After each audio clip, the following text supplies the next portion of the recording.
NCERT series classes में सभी का स्वागत है। क्लास 6 से लेकर क्लास 12 तक के एनसीईआरटी के सभी सब्जेक्ट की सीरीज बनाई जा रही है। उसमें अभी हिस्ट्री चल रहा है। आज एनसीईआरटी हिस्ट्री क्लास 6 का चैप्टर 6 का सीरीज बन रहा है और उसमें यह पार्ट 5 है, यानी 4 पार्ट बन चुके हैं। सभी का लिंक एक प्लेलिस्ट बनाकर डिस्क्रिप्शन बॉक्स में आपको मिल जाएगा। आज का टॉपिक बहुत ही महत्वपूर्ण है, बहुत ही इंपॉर्टेंट है और इसे ध्यान से आप सुनिए। साथ ही साथ अगर आपके पास बुक है तो बुक का पेज संख्या देखिए 54 आप ओपन कर लीजिए। आज पेज संख्या 54 टू 55 में पढ़ाऊंगा। साथ ही साथ आज का जो टॉपिक है वह उपनिषद है, तो मैं उपनिषद के बारे में चर्चा करने जा रहा हूं और यह क्लास 6 के बच्चों के लिए तो बहुत इंपॉर्टेंट है। साथ ही साथ जो बच्चे किसी भी कॉम्पिटिटिव एग्जाम्स यानी प्रतियोगी परीक्षा की तैयारी कर रहे हैं, चाहे वो एग्जाम कोई बड़ा एग्जाम हो या छोटा एग्जाम हो, सभी के लिए यह बहुत इंपॉर्टेंट है, बहुत जरूरी है। तो आप ध्यान से सुनिए। आज मैं उपनिषद को पढ़ा रहा हूं। आप पेन पेपर को ले लीजिए और उसको उस पर नोट डाउन कीजिए, क्योंकि मैं बुक की हर शब्द को पर एक्सप्लेन करता हूं, हर लाइन को एक्सप्लेन करता हूं। इसके साथ मैं कुछ एक्स्ट्रा बताता हूं और आज इसमें कुछ आपको एक्स्ट्रा बताने की जरूरत है। तो आप ध्यान से सुनिए, बहुत लंबा वीडियो नहीं होगा, आप ध्यान से सुनते रहिए। आइए उपनिषद पर आ जाइए। देखिए उपनिषद ये शब्द है। उप का मतलब होता है निकट। उप का मतलब क्या होता है? निकट। यहीं पहले शाब्दिक अर्थ समझिए। उप का मतलब होता है निकट, नियर। इंग्लिश में क्या बोलेंगे? नियर। और ये निषद का मतलब होता है बैठना। क्या होता है? बैठना, बैठना। तो यहां पर सीट ये पैरा के बीच में दिया है, लेकिन मैं भी तो शाब्दिक अर्थ आपको समझा रहा हूं। उपनिषद जो है ये उप का मतलब होता है निकट, नजदीक यानी नियर, और निषद का मतलब होता है बैठना। तो इसका मतलब हुआ नजदीक बैठना। अब सवाल है किसके नजदीक बैठना? तो यहाँ पर गुरु के नजदीक बैठना। उपनिषद का मतलब हुआ कि गुरु के नजदीक बैठना। सेंस ये आप समझ लीजिए। अब देखिए क्यों नजदीक बैठना है? क्योंकि इसमें कुछ गूढ़ बातों की शिक्षा दी जा रही है। अगर कोई गुरु किसी स्टूडेंट को शिक्षा दे रहा है और सामान्य बात दे रही है, कोई भाषण चल रहा है, तो देखते हैं उसमें भीड़ होती है, लोग पीछे तक कतार में बैठे होते हैं। कुछ बात सुने, कुछ नहीं सुने, कोई बात नहीं, ताली बज गई।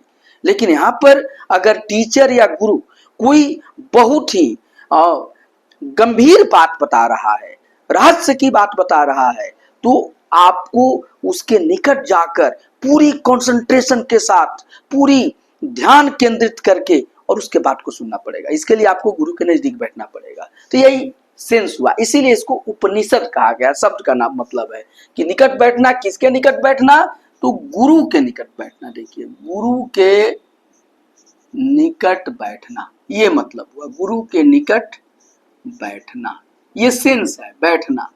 ये क्या है? भाव है। मैं लिख देता हूं भाव, आप लोग किसका भाव यही है कि गुरु के निकट बैठना। अब एक बात है कि आपके मन में डायरेक्ट आएगा कि उपनिषद की रचना किसने किया? जिसको विभिन्न ऋषियों ने किया, सेजेस ने किया। लेकिन ऐसे ही पारंपरिक तौर पर इसको भी वेद व्यास से जोड़ा जाता है कि माना जाता है कि उन्होंने ही, व्यास जी ने ही सभी की रचना किया है। देखिए बात हो गई। उपनिषद की संख्या कितनी है? तो उपनिषद की जो टोटल संख्या है वह देखिए, इसकी टोटल संख्या 108 मानी जाती है। कितनी है? 108 संख्या, ठीक है। लेकिन ये 108 है। लेकिन 13 महत्वपूर्ण है। 13 क्या है? ये महत्वपूर्ण है, मुख्य है। टोटल तो 108 है, लेकिन 13 ये मुख्य है। इन 13 का नाम मैं आपको लिखा दूंगा, फिर इसके बारे में मैं आपको पढ़ाऊंगा। तो ये 13 मुख्य है और इस पर 10 पर तो शंकराचार्य ने टीका भी लिखा है। तो यही है। अब 13 का क्या क्या नाम है मैं आपको यहाँ पर बता देता हूँ। तो जो ये 13 मुख्य हैं, देखिए वो मैं आपसे चर्चा कर रहा हूँ। जो 13 मुख्य हैं, देखिए 13 जो मुख्य हैं उसकी मैं चर्चा आपसे देखिए यहाँ कर रहा हूँ, फिर मैं आगे आपको पढ़ाऊंगा। तो देखिए इसमें पहला लिख लीजिए, आप लिख लीजिए, बहुत जरूरी है क्योंकि ये बुक में नहीं है। तो देखिए पहला जो है वह है इस उपनिषद। पहला क्या है? इस, बस एक लाइन में जोड़ूंगा कि ये इस है, या इसी को यहाँ पर ईसावस्य भी कहा जाता है, इस या ईसावस्य, ठीक है ना, ईस या ईसावस्य, ईसावस्य। और इसमें उपनिषद जोड़ दीजिएगा तो ईसावस्य उपनिषद या ईसावस्योपनिषद कहा जाएगा या ईसोपनिषद कहा जाएगा। तो एक इस हो गया। इसके बाद देख लीजिए दूसरा है नंबर पर आता है केन। दूसरा नंबर पर आता है केन, यही केनोपनिषद है। तीसरे नंबर पर है, ये लिख लीजिए कठ, बहुत इंपॉर्टेंट है, यही कठोपनिषद है। और इसी कठोपनिषद में आप लोग नचिकेता की कहानी सुने हैं और इसमें आत्मा के बारे में बहुत सुंदर वर्णन किया गया है। तो नचिकेता की कहानी इस कठोपनिषद में है, ठीक है ना। तो यहाँ पर मैं नचिकेता की कहानी में लिख देता हूँ, ये पूछा गया है परीक्षाओं में, आईएएस के एग्जाम में पूछा गया है कि नचिकेता की कहानी किस उपनिषद में मिलता है। तो नचिकेता की कहानी, नचिकेता लड़का है, उसके पिता यज्ञ कर रहे हैं, बूढ़ी बूढ़ी गायों को दान कर रहे हैं, इस पर यह क्वेश्चन उठाया है। और इसके तहत ये नचिकेता जो है ये अपने जिंदा शरीर ये यमराज तक पहुंच गया है और जाकर उनसे ये आत्मा के बारे में और ज्ञान प्राप्त किया है। तो यही इसमें कथा है। इसके बाद देखिए आप आ जाइए चौथा में आ जाइए, यह है प्रश्न उपनिषद, इसी को प्रश्नोपनिषद कहा जाता है। पांचवा जो है ये देख लीजिए, यह है मुंडक उपनिषद। मुंडक लिखते जाइए, मुंडक उपनिषद है। छठा जो है ये देखिए मांडुक्य उपनिषद है।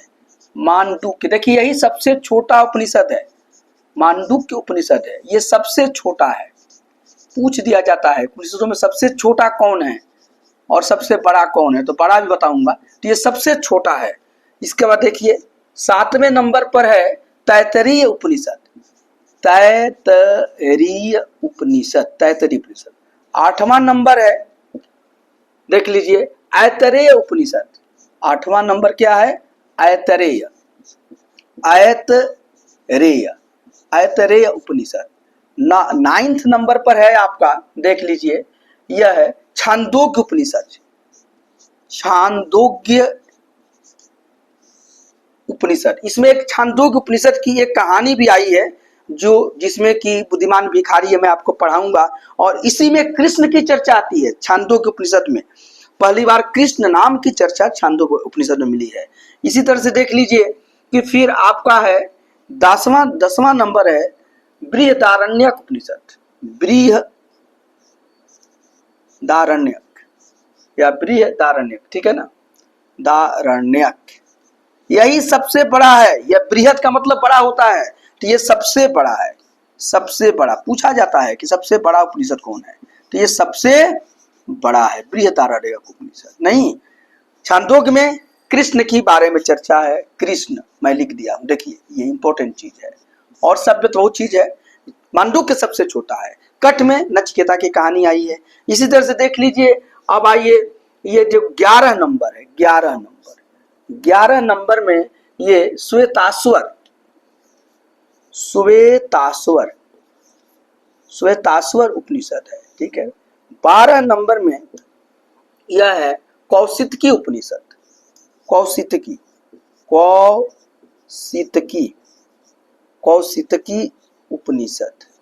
और देखिए 13 नंबर में है यह मैत्रायणी उपनिषद। मैत्रायणी, मैत्रायणी उपनिषद। तो ये इतना तो आपको समझ में आ गया कि उपनिषद जो है अब क्या है उसके बारे में इस बुक में जो लिखा है आपको तुरंत एक्सप्लेन मैं करूंगा। तो उपनिषद का अर्थ हुआ, उप का मतलब निकट होता है और निषद का मतलब बैठना, मतलब नजदीक बैठना। अब किसके नजदीक बैठना? तो गुरु के नजदीक बैठना। यहाँ पर इसका सेंस यही है, भाव यही है। और ये टोटल 108 माने गए हैं, लेकिन इसमें 13 मुख्य हैं। 10 पर तो शंकराचार्य जी ने आपको टीका भी लिखा है, तो 13 मुख्य हैं। ये 13 का मैं यहाँ पर नाम लिख दिया हूँ, ये बहुत इंपॉर्टेंट है। यहाँ पर इस उपनिषद है, केन उपनिषद है, कठ उपनिषद है, इसी में नचिकेता की कहानी आती है। फिर देखिए प्रश्न उपनिषद है, मुंडक उपनिषद है, मांडुक्य उपनिषद है, यही सबसे छोटा उपनिषद है। इसके बाद देखिए तैतरीय उपनिषद है, ऐतरेय उपनिषद है, छांदोग्य उपनिषद में कृष्ण की चर्चा आती है पहली बार। बृहदारण्यक उपनिषद है, ये सबसे बड़ा है। श्वेताश्वर उपनिषद है, कौशितकी उपनिषद है और मैत्रायणी उपनिषद है। तो इतना तो आपको एक बात मोटा मोटी आइडिया हो गया। अब आइए मैं बात को पढ़ता हूं और आगे बढ़ाता हूं, आप जरूर इसे नोट कर लीजिए क्योंकि इंपॉर्टेंट है, बार बार बोल रहा हूं। अब देखिए आइए, अब मैं पैराग्राफ आपको पढ़ रहा हूं और समझा रहा हूं। इसी समय बहुत से दूसरे अन्य चिंतक भी दार्शनिक प्रश्नों का उत्तर ढूंढने का प्रयास कर रहे थे। तो मैं, क्योंकि इस टॉपिक का नाम ही है नए प्रश्न और नए विचार, उसमें जो परिस्थितियां उत्पन्न हुई तो लोगों के सामने जो परिवर्तन हो रहा था, उस परिवर्तन में नए नए प्रश्न उत्पन्न हो रहे थे और नए नए विचार उत्पन्न हो रहे थे। और इसी संदर्भ में गौतम बुद्ध ने भी अपने विचार को यहाँ पर समाज के सामने प्रस्तुत किया, वही बौद्ध धर्म कहलाया। अब इनके अलावे और भी कई चिंतक यहाँ पर दार्शनिक फिलोसफिकल जो क्वेश्चंस हैं उनका उत्तर, उनका आंसर वो ढूंढने का प्रयास कर रहे थे। उनमें से कुछ मृत्यु के बाद जीवन के बारे में जानना चाहते थे, जबकि अन्य यज्ञों की उपयोगिता को जानने के लिए उत्सुक थे। प्रश्न क्या थे वहां पर? जो प्रश्न दो तरह के थे, देखिए यहां मैं लिख देता हूं प्रश्न। वहां पर दो तरह के प्रश्न का लोग उत्तर ढूंढने की प्रयास कर रहे थे। एक उत्तर जो चाह रहा था वह मृत्यु के बाद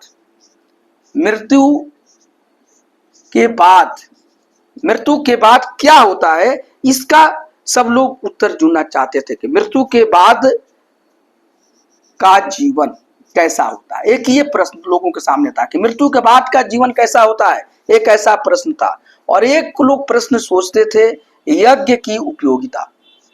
जो यज्ञ हो रहे थे पहले से, तो लोगों के मन में आया कि वाकई यह जो यज्ञ है उपयोगी है। तो यज्ञ की उपयोगिता नहीं, ये प्रश्न थे। क्वेश्चन है ना, नए प्रश्न नए विचार। तो लोगों के सामने क्या प्रश्न आ गए थे? तो लोग दो बातों पर इसका उत्तर ढूंढ रहे थे। यह है मृत्यु के बाद का जीवन, और ये उसी समय की बात नहीं है, आज भी हम लोग इस पर चिंता करते हैं, करे भाई हमारे मरने के बाद क्या होता है। ठीक, तो इस पर कई तरह के विवाद है, कई तरह के मतांतर हैं। तो ये मृत्यु के बाद के जीवन पर लोगों के मन में प्रश्न था, क्वेश्चन था, और उसका वो उस समय के जो दार्शनिक थे, चिंतक थे, इसका उत्तर ढूंढने का प्रयास कर रहे थे। आज भी हम आज के भी जो दार्शनिक और फिलोसफर हैं, इसका आंसर ढूंढने का प्रयास कर रहे हैं और अपने अनुभव के आधार पर इसका उत्तर देते हैं। और दूसरा जो प्रश्न था यज्ञ की उपयोगिता पर, कि यज्ञ उपयोगी है या नहीं, इसकी क्या उपयोगिता है, इस पर भी कई तरह के मत हैं। तो इसके बारे में लोग जानने को उत्सुक थे। इनमें से अधिकांश चिंतकों का यह मानना था कि इस विश्व में कुछ तो ऐसा है जो अस्थाई है और जो मृत्यु के बाद भी बचा रहता है। उन्होंने इसका वर्णन आत्मा या ब्रह्म या सार्वभौम आत्मा के रूप में किया है। वे मानते थे कि अंततः आत्मा या ब्रह्म एक ही है। अब इसमें दूसरा जो बात आ रही है कि कुछ जो थे वो ये मानते थे कि भैया ये तो ठीक है, लेकिन मृत्यु के बाद कुछ ऐसा चीज है जो बचा रह जाता है, जो और वह नित्य है, वह परमानेंट है, वह अस्थाई है। तो वह क्या है?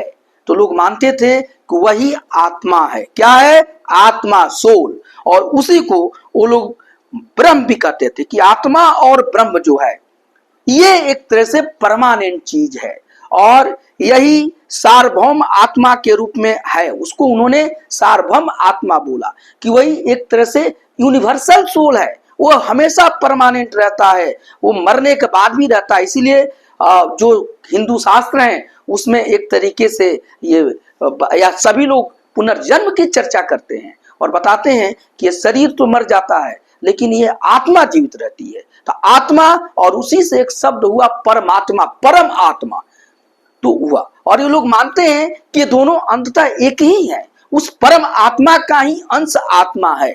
मतलब ये जो आत्मा जो है और या परमात्मा है, ये दोनों सार्वभौम आत्मा है, दोनों यूनिवर्सल सोल है और एक ही पार्ट है।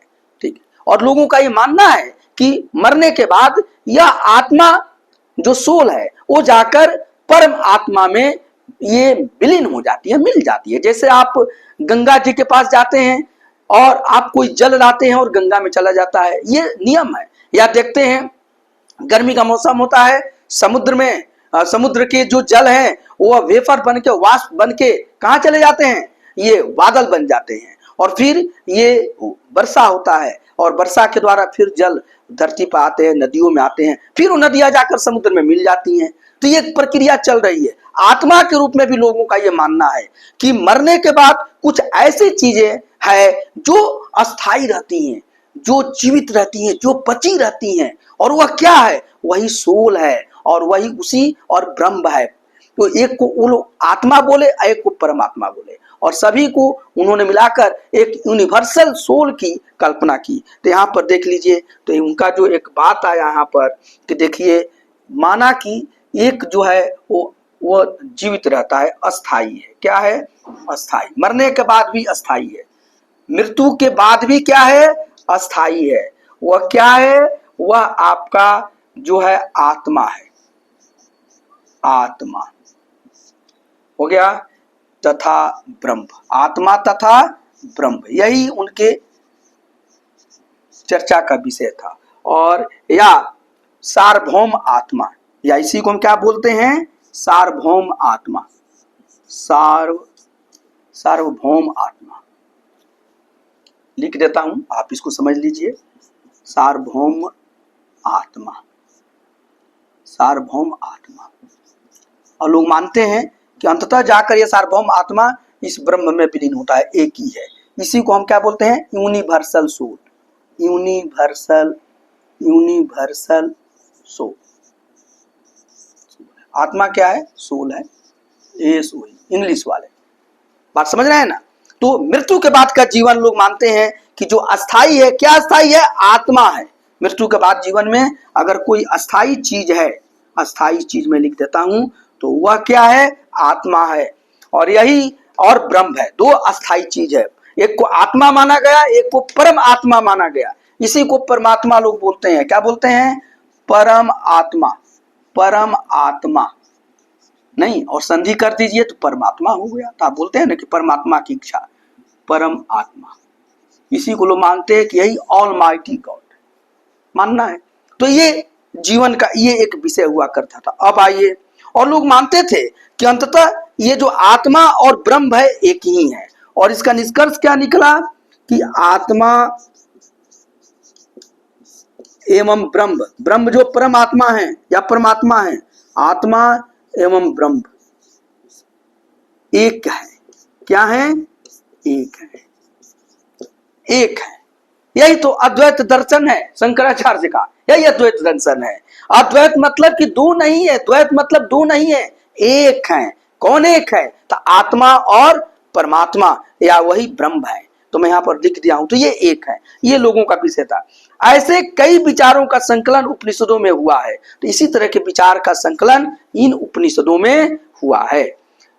साथ ही साथ देखिए, उपनिषद उत्तर वैदिक का हिस्सा थे। उपनिषद कब लिखे गए हैं? ये उत्तर वैदिक काल में लिखे गए हैं। ये भी आप लिख लीजिए, जान लीजिए कि ये उत्तर वैदिक काल की चीज है। ये कब लिखे गए हैं? उत्तर वैदिक काल। यहाँ पर देख लीजिए, लिख देता हूं यहाँ पर, उत्तर वैदिक काल में ये लिखे गए हैं। उत्तर वैदिक काल, उत्तर वैदिक काल में, उत्तर वैदिक काल, जिसे हम लेटर वैदिक एज बोलते हैं। क्या बोलते हैं? लेटर वैदिक एज। देखिए, लेटर वैदिक एज नहीं, और ये कब के आसपास का समय है? तो ये 1000 ईसा पूर्व से ये 600 ईसा पूर्व का समय है। उत्तर वैदिक काल यही माना जाता है ना, कि जो 1500 बीसी है, 1500 बीसी से 1000 बीसी तक, तो ये आपको पूर्व वैदिक काल माना जाता है, अर्ली वैदिक एज, या वही ऋग वैदिक काल है। ऋग्वेद की रचना हुई, और उत्तर वैदिक काल में बाकी तीनों वेदों और उपनिषद आदि की रचना हुई है। तो उपनिषद जो है वो उत्तर वैदिक काल की हैं। और मैं सीरीज में इस सब चीजों को स्पष्ट बताया हूं, इसलिए पूरी सीरीज को देखिए, सभी का लिंक आपको मिल जाएगा और इसको पढ़िए। तो ये उत्तर वैदिक काल के उपनिषद हो गए। तो इतना तो आपको ज्ञान हो गया। साथ ही साथ ये देखिए, अगला ये बता रहा है कि ऐसे उपनिषद का शाब्दिक अर्थ है गुरु के समीप बैठना। तो ये तो मैं लिख दिया हूं कि निकट बैठना, गुरु के निकट बैठना, गुरु के समीप बैठना, इसका शाब्दिक अर्थ है। इन ग्रंथों में अध्यापकों और विद्यार्थियों के बीच बातचीत का संकलन किया गया है। ये प्राय वार्तालाप में है। इसमें जो भी इसमें जो बातें हुई है ना उपनिषद में, वह देखिए वार्तालाप के बीच में हुए हैं। गुरु एवं शिष्य के बीच, गुरु एवं शिष्य, शिष्य मतलब डिसाइपल, स्टूडेंट के बीच वार्तालाप है, कन्वर्सेशन है, वार्तालाप, वार्तालाप, कन्वर्सेशन, ठीक है ना। तो इसमें वार्तालाप हुआ है गुरु और शिष्य के बीच इन ग्रंथों में, और समान इसमें प्रस्तुत किया गया है। साथ ही साथ और देख लीजिए कि इन चर्चाओं में भाग लेने वाले, अब देखिए थोड़ा मैं इसको मिटा देता हूं, आप लोग इसे नोट कर लीजिए प्लीज, आप इसे नोट डाउन कर लीजिए, बहुत इंपॉर्टेंट है, आप लोग नोट कर लीजिए। अब देखिए मैं इसको इरेज कर रहा हूं, और आइए, क्योंकि बिना इरेज किए तो आगे मैं कैसे लिख पाऊंगा। साथ ही साथ मैं ये समझाना चाहूंगा कि अभी तक आप डॉक्टर AK ओझा यूट्यूब चैनल को आप सब्सक्राइब नहीं किए हैं तो आप कर लीजिए, आपको इससे बहुत लाभ मिलने वाला है। और साथ ही साथ आप अपने दोस्तों को भी शेयर कीजिए, इसी के साथ ही साथ आप कमेंट भी कीजिए और लाइक भी कीजिए। देखिए मैं इरेज कर रहा हूं, इन बातों को बताता हूं।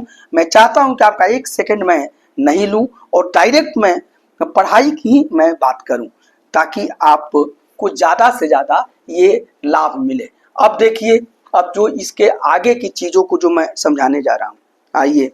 इन चर्चाओं में भाग लेने वाले अधिकांश पुरुष ब्राह्मण राजा होते थे। तो जो इसमें जो भाग लेते थे, चर्चा में भाग लेने वाले, चर्चा में भाग लेने वाले, भाग कौन लोग ज्यादा लेते थे? तो प्रायः जो होते थे पुरुष, पुरुष ज्यादा भाग लेते थे, ठीक है ना। और पुरुष में भी देखिए कि पुरुष ब्राह्मण, ये प्रायः मैं लिखा हूं, ये नहीं कि यही लेते थे, ज्यादा यही लेते थे, मोस्टली प्रायः ब्राह्मण और राजा एवं राजा। लेकिन ऐसा नहीं कि सिर्फ यही लेते थे, इनके अलावे भी लोग चर्चा में भाग लेते थे, जो चर्चा हुआ है इसमें। और इसमें देखिए महिलाएं भी भाग ली हैं, क्योंकि स्त्रियां भी भाग ली हैं, महिलाएं, देखिए महिलाएं, विदुषी महिलाएं, विदुषी महिलाओं की भी चर्चा आती है। विदुषी, विदुषी मतलब विद्वान, विदुषी महिलाएं भी पाई गई हैं, महिलाएं, ठीक है ना। उनका नाम है, जैसे देखिए गार्गी है, गार्गी और याज्ञवल्क्य का संवाद बहुत ही इंपॉर्टेंट है। तो गार्गी बहुत ही विद्वान महिला थी, और इनका जो वार्तालाप हुआ उस याज्ञवल्क्य के साथ हुआ, याज्ञवल्क्य ऋषि बहुत विद्वान माने जाते थे, तो गार्गी हैं। इसी तरह से देखिए अपाला हैं, अपाला ये भी बहुत विदुषी महिला है, ऋग्वेद की ऋचाएं इन्होंने रचा है। इसी तरह से देखिए घोषा हैं, इन्होंने भी ऋग्वेद की ऋचा को रचा है, घोषा, मैत्रेयी, सभी बहुत विदेशी हैं। मैत्रेयी ये नाम आ रहा है, अगर ये नाम आ जाए तो आप जरूर समझिएगा, ये सभी स्त्री विचारक थी। कौन थी? ये विदुषी महिला थी, और ये सभी ऋग्वेद की ऋचाएं रची हैं, ये विचारक थी, ये स्त्री विचारक थी, स्त्री विचारक या दार्शनिक विचारक, विचारक मतलब थिंकर थी, थिंकर। तो एक बात बताता है, कुछ समय ऐसा नहीं था कि महिलाओं को शिक्षा से, वो युग था तो महिलाओं को भी शिक्षा दिया जाता था, और शिक्षा नहीं होगा तो ये लोग इतना विद्वान कैसे हो गए, इतना विदुषी कैसे हो गए, और ये लोग भी भाग लेते थे। लेकिन पुरुष प्रधान समाज है, अधिकांश जो है वो पुरुष होते थे, और ब्राह्मण के पास शिक्षा होता था तो ब्राह्मण पुरुष ज्यादा होता था। लेकिन मैं उदाहरण बताऊंगा कि अन्य वर्ग से भी पुरुष भाग लेते थे, लेकिन ज्यादा संख्या में ब्राह्मण पुरुष होते थे, और राजा लोग इसमें भाग लेते थे, रुचि लेते थे। जैसे जनक उनक के बारे में काफी चर्चा है। एक और देख लीजिए कि निर्धन व्यक्ति इस तरह के बाद में बहुत कम ही हिस्सा लेते थे। जो निर्धन लोग लेते थे कम हिस्सा लेते थे। देखिए निर्धन, क्योंकि पूछेगा घुमा के तो आप लोग कर दें, निर्धन व्यक्ति जो है इस तरह के वार्तालाप में, माने चर्चा में, ये क्या होता था, कम भाग लेते थे, कम भाग, भाग लेते थे लेकिन कम लेते थे, ये बात समझना है। अगर ये बोल रहा है कि बिल्कुल नहीं लेते थे तो ये गलत है, लेते थे लेकिन कम लेते थे। साथ ही साथ देखिए आज भी बहुत सारे डिबेट में गरीब कहाँ जा पाता है, और भाई वो तो अपने ही परेशानी में परेशान रहता है। इसका एक अपवाद है, ये बहुत नाम आ रहा है, ये निर्धन व्यक्ति है, सत्यकाम जबाल।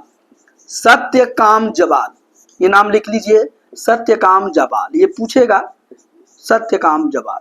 ये सत्यकाम जबाल जो है ये बहुत बड़े, ये क्या बने, दार्शनिक बने। ये सत्यकाम जबाल जो थे बहुत बड़े दार्शनिक बने, बहुत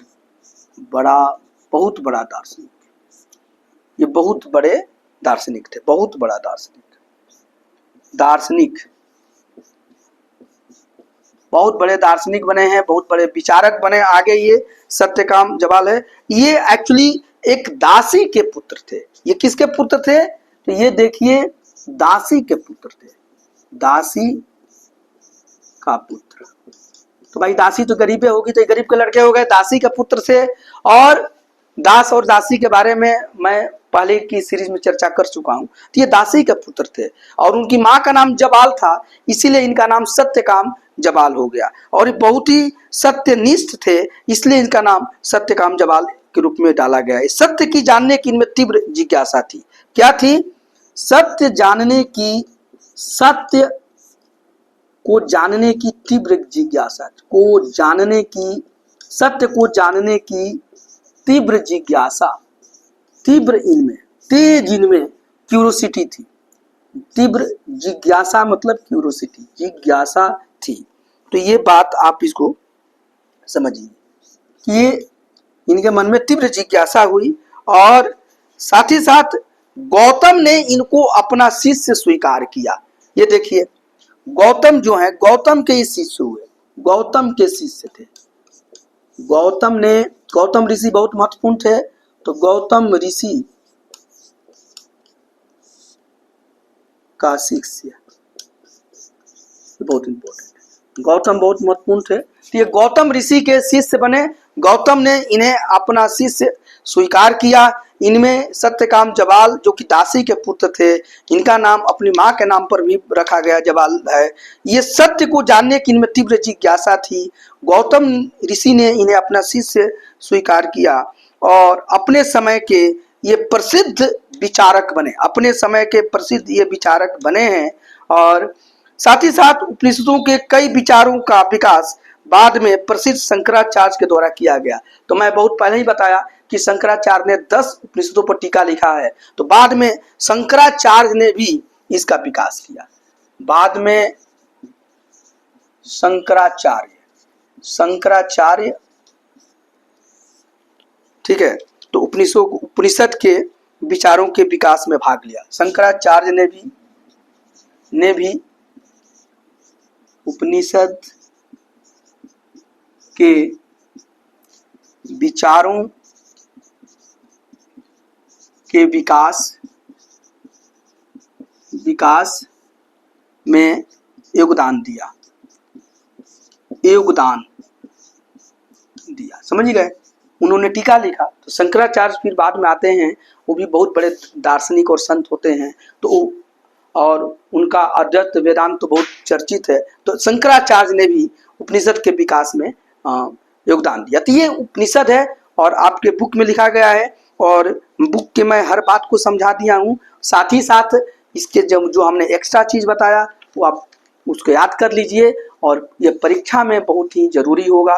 साथ ही साथ अगर आप रेगुलर देख रहे हैं तो जो 6ठी क्लास के बच्चा तो लाभान्वित हो ही रहा है, और वो अभी से ही अगर ये सभी क्लासेस को अच्छी तरीके से करे तो उसको कहीं भविष्य में कोचिंग की जरूरत नहीं पड़ेगी। और मेरा यह दावा है कि वो आगे चलकर बहुत बड़ा अधिकारी बनेगा, बहुत बड़े पद पर हो जा सकता है। ठीक है, चाहे वो आज का जो सबसे प्रतिष्ठित परीक्षा ISE क्यों ना हो। तो एक तो ये बात हो गई। तो सभी के लिए, बड़े से बड़े परीक्षाओं के लिए, प्रतियोगी परीक्षाओं के लिए ये जरूरी है। साथ ही साथ जो छोटे एग्जाम है, मीडियम लेवल के एग्जाम है, SSC के द्वारा जो कंडक्ट होते हैं, उसमें भी ये काफी कारगर है।